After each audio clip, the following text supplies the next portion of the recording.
මගේ යාළුවෝ හැමෝටම සුබම සුබ ලස්සනම ලස්සන සතුටින් පිරුණු දවසක් මම මුලින්ම ප්‍රාර්ථනා කරනවා.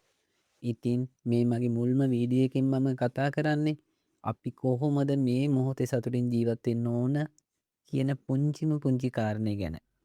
ඉතින් අපි මුලින්ම හිතලා බැලුවොත් මේ අපේ ජීවිතය කියන්නේ මොකක්ද කියලා. අපි හැමෝම හැල්මේ දුවන්නේ මොනවා හරි හොයාගෙන නේද?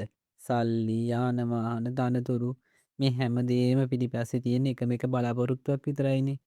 ඒ කියන්නේ මොකද්ද? ඒ කියන්නේ සතුට. හැබැයි මොහොතකට නතර වෙලා කල්පනා කරලා බලන්නකෝ. අපි ඇත්තටම මේ ජීවත් වෙන මේ මොහොතේ අපි සතුටින්ද ජීවත් වෙන්නේ කියලා. ඉතින් යාළුවනේ අපි හැමෝම කරන්නේ අනාගතේ කවදා හරි දවසක සතුටින් ඉන්න හිතාගෙන අද දවසේ පුදුමාකාර විදිහට වෙහෙසෙන එකනේ. මට මේ රස්සාව ලැබුණොත් මම සතුටින් ඉන්නවා. මට මේ දේ ලැබුණොත් මම සතුටින් වෙනවා. ඉතින් අපි හැමදාම අපේ අද දවසේ සතුට හෙට දවස වෙනුවෙන් කල් දානවා. ඒත් අපි එක දෙයක් මතක තබා ගන්න ඕනේ. අපි ඔය හිතන, අපි ඔය බලාපොරොත්තු වෙන අනාගතේ කවදා හරි අපිට ලැබුණ දවසට ඒ අනාගතයත් ඒ මොහොතේම වර්තමානයක් බවට පත් වෙනවනේ.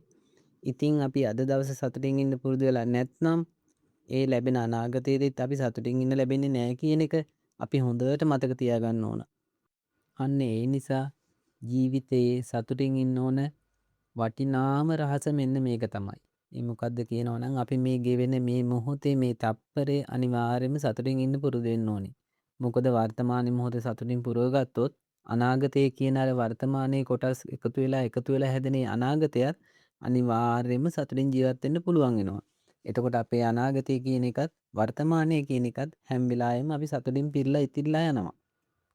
ඉතින් යාළුවනේ මෙන්න මේ සතුට කියන පුංචිම පුංචි දෙය අපේ ජීවිතේ ලොකු වෙනසක් කරන්න ඕන නම් මම ඔයාලට පුලින්ම කරන්න ඕන පුංචිම පුංචි දෙයක් ගැන කියලා දෙන්නම්. හිතන්න අපි හැම වෙලාවකම හැම තප්පරයකම ඉන්නේ සිනාමුසු මුහුණකින්ද කියලා.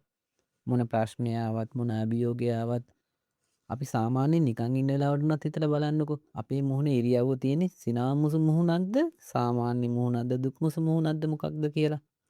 අපිට පුළුවන් මුලින්ම ටිකක් වැඩේ අමාරුයි අපේ මූණේ ඉරියව්වම හිනාමුසු මුහුණක් බවට හරව ගන්නකෝ. එතකොට අපිට නිතනින්ම අපේ අභ්‍යන්තරේ නම් මේ සතුටකට අපේ ජීවිතේ නිකම්ම සතුටක් බවට පත් වෙනවා. අපිට මුලින්ම ටිකක් අමාරුයි. ඒ වුණාට ටික දවසක් යනකොට નિરાයාසයෙන්ම අපේ මූණේ ඉරියව්ව මුළු ශරීරයෙන්ම ඒ සතුට අපිට දැනෙන්න පටන් ගන්නවා. ඉතින් අපි මේ දේ අපේ සතුට ලබා ගන්න වැඩේ පොඩියට ආරම්භ කරමු. ඉතින් මගේ මේ වීඩියෝ එක මෙතනින් මම අවසන් කරනවා. මම ඊළඟට දිගටම කතා කරන්න බලාපොරොත්තු වෙන්නේ අපි ජීවිතයේ සතුට ළඟා කරගන්න මොන මොන වගේ දේවල් කරමුද කියන එක අපි හැමදාමත් කතා කරමු. එහෙනම් යාළුවනේ ඔයාලා හැමෝටම සුබම සුබ සතුටින් ජීවත් වෙන්න පුළුවන් සුබම සුබ වර්තමානයක් වෙන්න කියලා මම ප්‍රාර්ථනා කරනවා.